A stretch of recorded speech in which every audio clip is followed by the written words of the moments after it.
In today's video, I'm going to teach you how to add an account to Microsoft Authenticator on iPhone. This quick walkthrough will help you securely link an online account to the Microsoft Authenticator app so you can approve sign-ins or generate one-time verification codes. Before we start, make sure you have your iPhone handy and that the website for the account you're adding is open and displaying its QR code.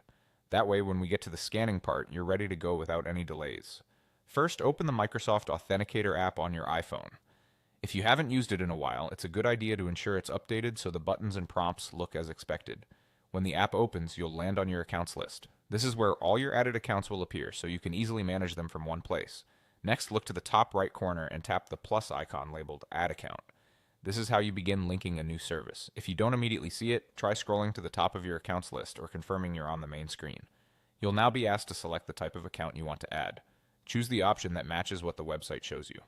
Common choices include a work or school account, a personal Microsoft account, or other accounts that support Authenticator apps. Picking the correct type helps the app set up the right kind of connection. After selecting the account type, tap Scan QR Code. At this point, your iPhone may ask for permission to use the camera. Granting access is necessary for the scan to work. If you previously denied camera access, you can enable it in your iPhone settings before returning to the app.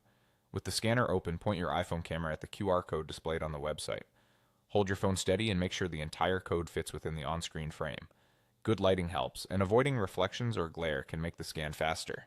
Usually you don't need to press anything. The app recognizes the code automatically. Now wait for the account to be added automatically. You'll see a confirmation inside the app and a new entry will appear in your accounts list.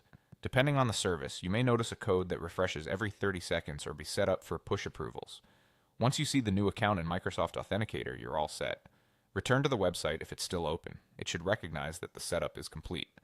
That's it. Your account is now connected to Microsoft Authenticator, giving you a stronger layer of security with just a few taps.